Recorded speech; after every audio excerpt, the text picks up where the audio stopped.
Ladies and gentlemen, boys and girls, welcome to the Anti-Social Media Podcast, Season 3, Episode 6. And it's been 7 weeks since I last uploaded a podcast, which is really good for me because the target, if you may remember, is every 6 weeks. So we're only 1 week late. And there's two reasons why we're a week late. It's partly because the UK is currently undergoing the hottest, most painful heat wave since the 1970s, where what that means is we've had basically an extra 2 or 3 weeks hot weather than normal, and we're absolutely dying because we're so fragile in this country, right? The other day it rained like thunder and downpours, flash floods. It rained for about a day and a half after what seems like 2 or 3 months worth of just unbearable sun. And within probably an hour, people had gone from complaining about the heat and sweating their bollocks off to saying, oh, it doesn't have rain a lot in this country, doesn't it? And we just can't win in this country at all, you know. As soon as the rain started, people were like, yes! And then within an hour, people were like, well, that can fuck off right now. So what I'm doing now is, normally I sit here with my window wide open and the fan blowing directly on me, with neighbours with both sides of the building here, so they can hear everything that's going on. So they probably can hear this podcast being recorded and then wonder why I'm talking about the biggest, most racist bit of gammon in this country. But, you know, that's life. I have to close the windows and sweat a little bit for you, boys and girls. So I want to put this image in your head right now. I'm sitting here sweating quite heavily and I'm in my pants and I'm just essentially drinking as much fluid as possible, you know, just like your mum. So if you're listening on YouTube for the first time ever, please be aware that this podcast is also available as audio on iTunes, SoundCloud, the latest episodes only, by the way, on SoundCloud, and the host site, which is Spreaker.com. That is 3 more platforms that Alex Jones has. He has had his podcast removed from iTunes and various other places, and his online presence on Facebook has been reduced to almost nothing.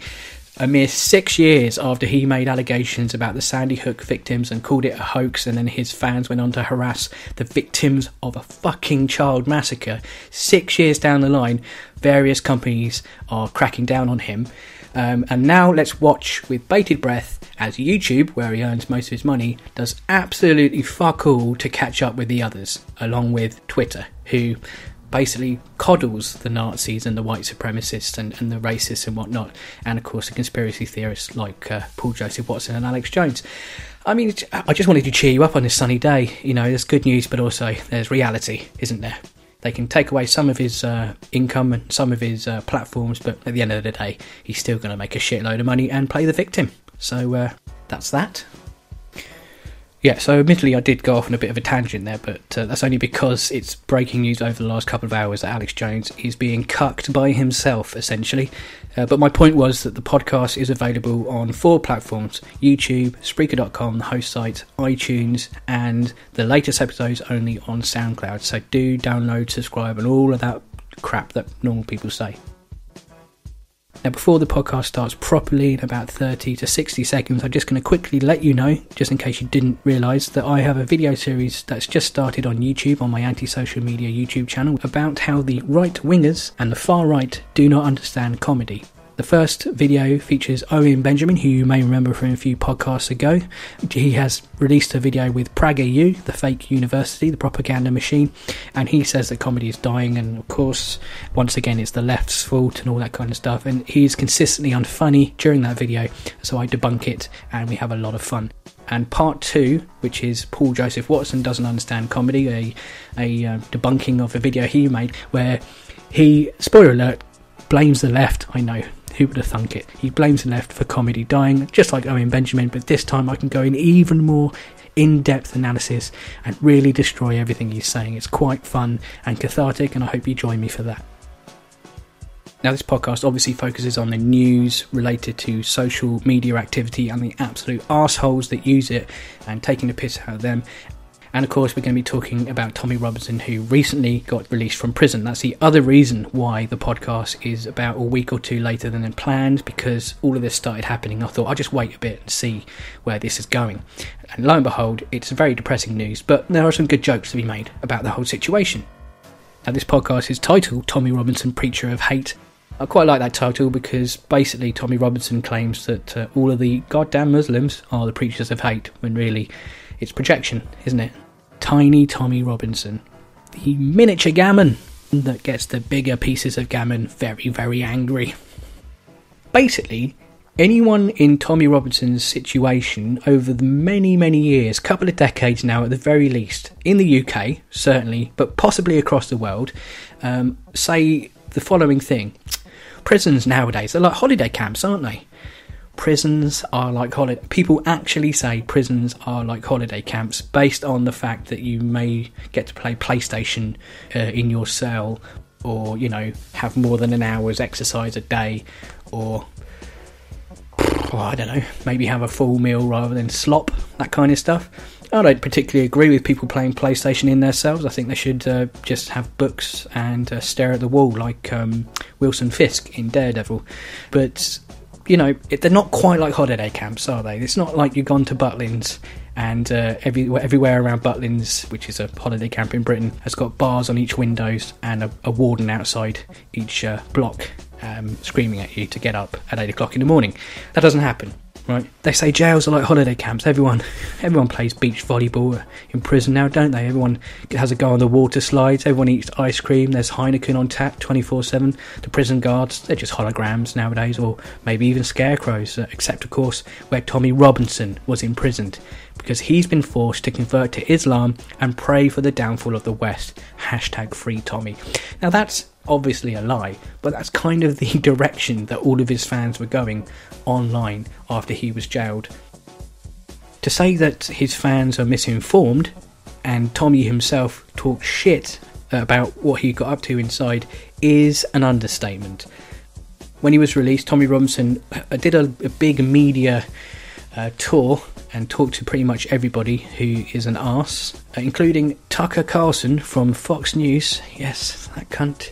And he told Tucker that he had been spat at by other prisoners and they had thrown their own excrement at him. Now, I'm sceptical about that. I'm sceptical that Tommy Robinson had, quote, human excrement thrown at him by other prisoners. For several reasons. Number one, the effort involved, okay? Think about it.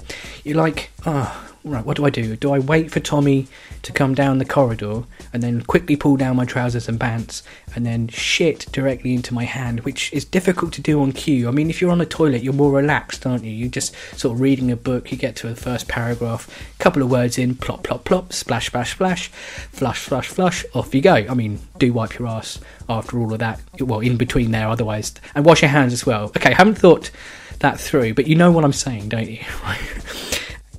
I'm saying it's difficult to shit on cue, especially if someone like a bigger boy, you know, one of the leaders of the prison gangs says, right, you, Ahmed, I need you to shit in your hand now. And you're like, what? We haven't discussed this. What are you talking about? Right, what is also not thought about is if you do shit in your hand, yeah, and he's not coming down the corridor, how long do you stand there with a shit in your hand? What if it's a runny shit? It's just going to go all over the floor, isn't it? You're going to have to make sure that your diet is good enough and you've had enough time since eating to shit in your hand, and, you know, just so that the sweet corn is staring at you, glistening and ready to be thrown at a racist's face, right? It's impractical, the whole situation. Although I suppose if prisons are like holiday camps, then, you know, you can go all-inclusive and just eat what you want, and that shit, that's going to be a lot of shit. I suppose I haven't thought about that. So that's a valid point. But what they haven't thought of is the main thing is that your hand will really stink of shit for days afterwards. No matter how much you wash your hand, if you rub shit into it from your own anus, it's going to... Sorry if anyone's eating, by the way. I should have given you a trigger warning before we started. It's quite gross, the beginning of this section here. But, I mean, would you want to do anything else during the day with that hand that you've shat in? I mean, you could wash it a couple of times, but then you go to dinner and you're having, I don't know, chocolate mousse or something like that, and you're thinking, well, that consistency I'm looking at is similar to something I was looking at earlier, and there's this faint smell of shit coming from, say, my left hand that I shat in. He hasn't thought it through, right? What Tommy Robinson is doing is he's confusing his Category C prison, not Category A, maximum security, not Category B, semi-security, but Category C, very unlikely risk of escape is what that means. He's confusing that prison with a chimpanzee safari park, isn't he? it's a good job he didn't drive through the prison, because he wouldn't have any windscreen wipers left, you know? I mean, honestly, I don't want to keep going on about it, but for the purposes of this joke and the podcast episode, I will. How does the throwing of excrement work, right? Because surely you can only do it if you have literally no sense of smell, or you don't gag at the sight and the smell of your own shit in your own hand. Do you show it around to people just to show how much fibre you're getting? Oh, guys, look at the colour of this. Look at that, that's good, isn't it? Do they line up in a row with shit in their hand? Because that area's going to fucking stink, isn't it? I saw one tweet that claimed that Tommy Robinson had excrement pushed through the grates of his jail cell door, right? Now, you know, on TV and in movies, because I've not been to prison myself, right? In TVs and movies, guards are the only ones who can access those little hatches on the jail doors that they just pull them down, little tiny hatches, and you can look into the jail cell and see if anyone's, you know, committed suicide, or whether they're having a good old wank or anything like that, you know? And there's another hatch underneath where you can push through food if you're not allowing them out of the jail, right? Both of those hatches are very small and only operated by guards, right? If those hatches were covered in human shit, they would smell of human shit. No guard would put his face near that, right? If you would have thought there would be external stories coming out that Tommy Robinson and his guards have got like some kind of shit related illness, and you know, they've gone blind. I don't know how it works really, but I think what he's talking about is, ironically, a load of old shit. Now, he also said there's a supposed threat of Muslim prisoners attacking tiny Tommy Robinson. And I would have thought if that was the case, there would be a guard stationed outside Tommy's prison cell at all times, or at least in the block that he's in, so they can always have a look where his cell is. He's gone to prison. He's the most protected he's probably ever been in the last couple of years, since he's been inciting violence against Muslims and getting them very angry, possibly to cause violence towards him themselves, right? And if he's in solitary confinement, as he claims, now he wasn't, but he claims he's in solitary confinement. If he was, then the risk to his safety is reduced to literally 0%. So how can he claim that one thing, that he's under attack, and then claim the other, that he's constantly in solitary confinement, and equate the two? It doesn't. How can you be attacked if you're literally closed off from the rest of the world, you know? Needless to say, the prison service rejected his claims. They say Mr. Yaxley Lennon, which is his real name, was treated with the same fairness that we aim to show all prisoners. He had access to visits, television and showers, right? And it is totally false to say he was held in, quote, solitary confinement, said a prison spokesman. They said he was initially placed into the care and separation unit for less than 48 hours, which I assume is their way of saying solitary confinement, while an assessment of the risk to his safety was undertaken by prison staff. He then joined the main prison population. Literally the only shit related to his prison stay is the bullshit that comes out of his mouth, not out of anyone's arse, out of his own mouth. But it's important that he and all the other high-profile racists and bigots that we now know and see, sadly, on a daily fucking basis, like Lauren Southern, Stefan Molyneux, Brittany Petterbone, and so on and so on, it's important that they constantly play the victims, because their fans lap up those lies. It keeps their fans perpetually angry and ready to open their wallets to help their beleaguered heroes at any given moment. Whenever there's anything even slightly like them playing the victim, what would happen then is they would say, and we need your financial support, okay?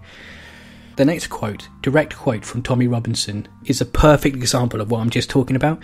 Tiny Tommy told Tucker Carlson on Fox News that the Category C prison, the Category C, not maximum security, but the Category C prison had, and I quote, Guantanamo Bay conditions, and that was based on the fact that he was denied access to a TV in his prison cell. Some people will say absolutely anything in order to watch Love Island, won't they? A joke there that maybe people outside the UK won't understand, but people in the UK definitely will. Now, the online newspaper, The Independent, said the following thing. Tiny Tommy's Facebook following has increased by more than 10% to 865,000 since being jailed. But it's not all good news for Tommy, because, quote, he has received more than £20,000 in Bitcoin since he was jailed in May. Good luck spending that, Tommy.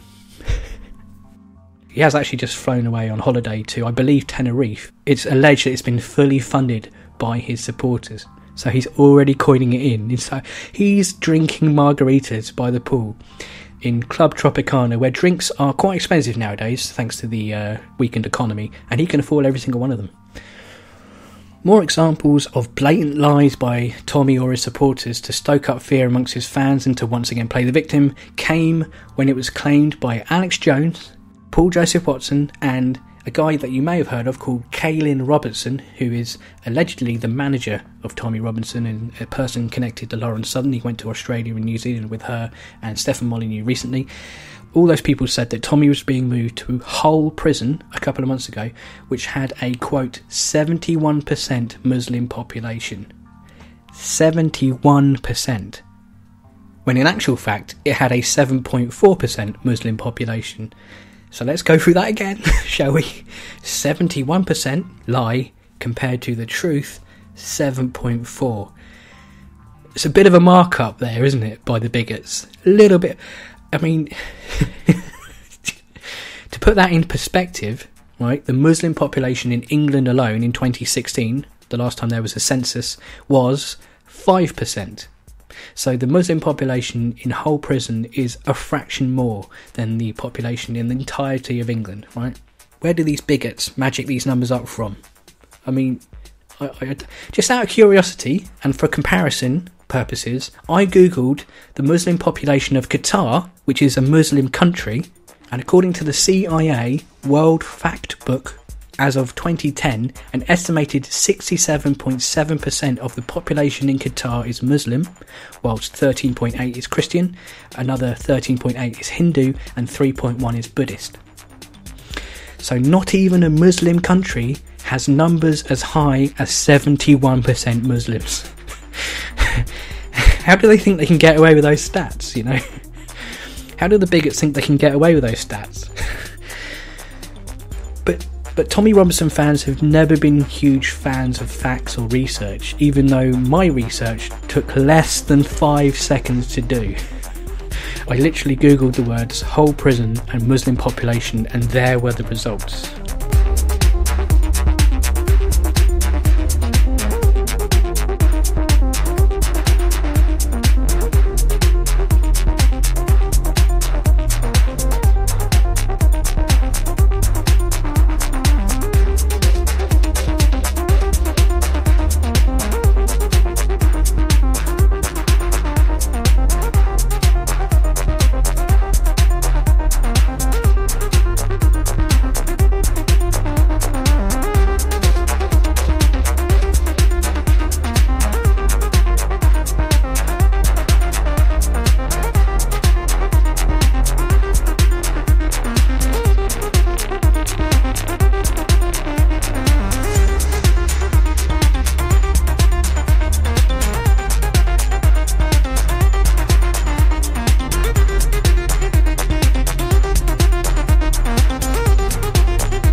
Anyway, from one fashy guy, Tommy Robinson, to a bunch of fashy guys, it's time to talk about ICE. Now we all know what ICE is, right? ICE is. We all know what ICE is. Not ISIS. We all know what ICE is, right, boys and girls? Oh, I've confused myself. ICE, ICE, stands for Immigration and Customs Enforcement, and it's those lovely, lovely people over in America who Trump has ordered to separate children from their families, children of immigrants and immigrants, separate them all and put them in, basically kidnap children from their families, place them elsewhere, and not to reunite them for weeks or months on end, or in some cases, ever. Yep, it's pretty depressing.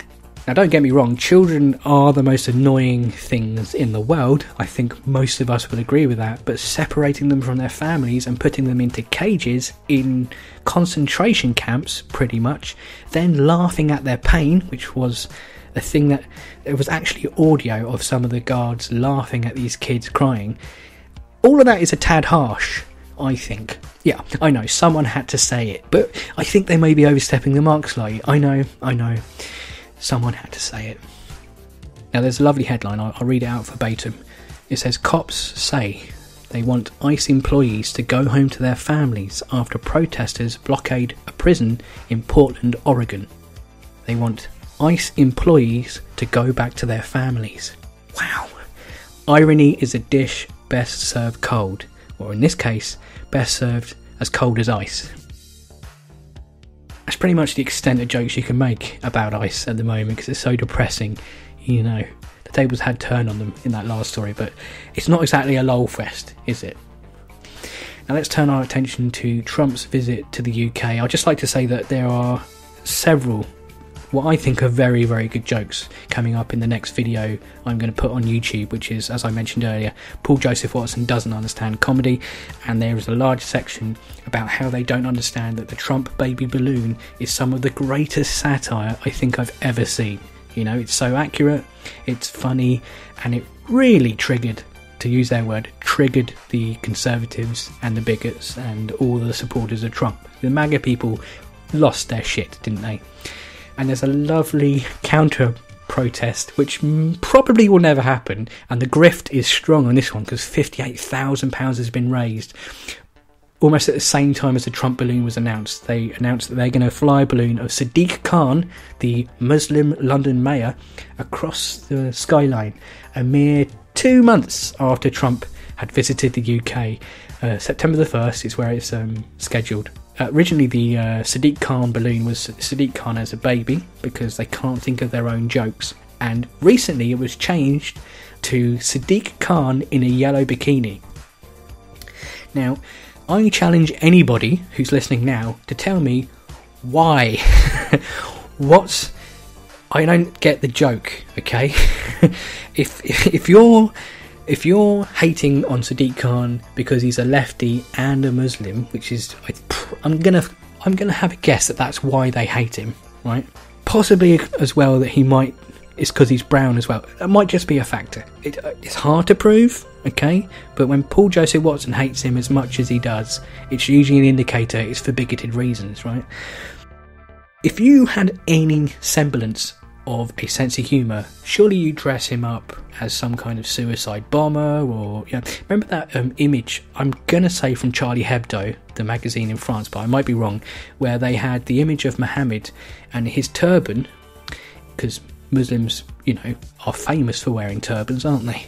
His turban had a bomb fashioned inside of it, so therefore you've made an image of Muhammad, which is wrong, and that's going to get the Muslims angry, and also you've called the Prophet Muhammad a terrorist at the same time, which is going to get really extreme Muslims angry.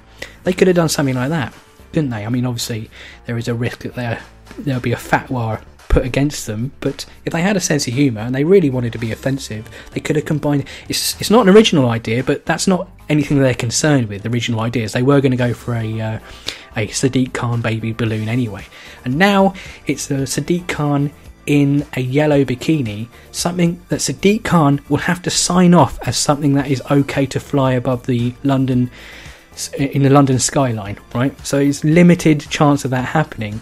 Something that he might just ignore as a request, and therefore all of the far right people will say, oh, how come they're allowed to do a Trump balloon, but our freedom of speech has been curtailed? In fact, the organiser of this particular thing has said that it's all about freedom of speech and, quote, democracy.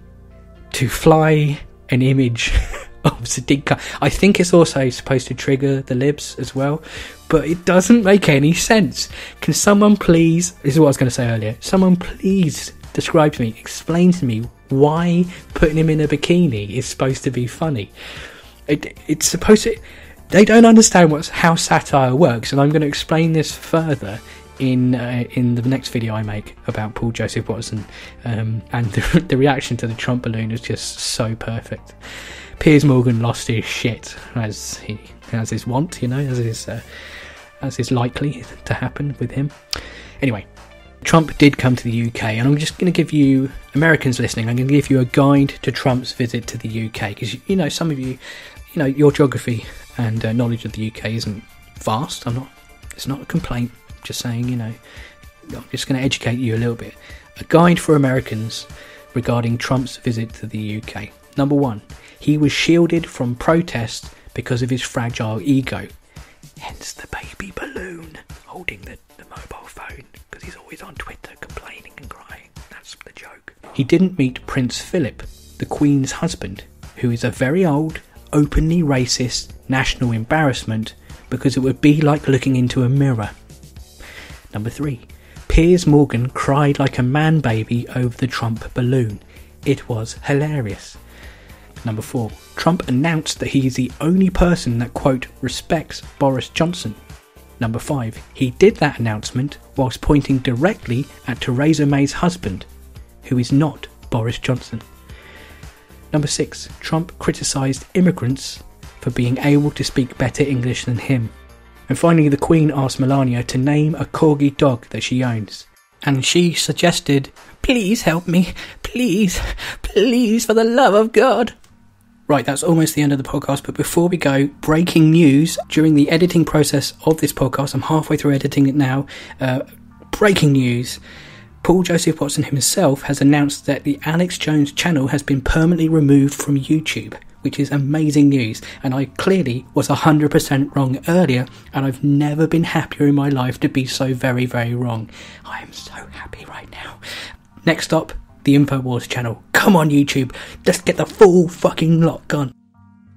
For anyone listening, yes, I do agree that free speech is very important, but if you just make up shit about a family whose kids were murdered and they're harassed, that's different, okay? And if you're one person who wants to scream and shout at me in the comments section below that I should be sad that his free speech has been removed, then you don't really know what free speech is about, and I will not approve your comment, and the irony is you won't have any free speech. So, shh, okay? Everyone else, let's have a little party in the comment section, but you nasty people, just for once, shut the fuck up, okay?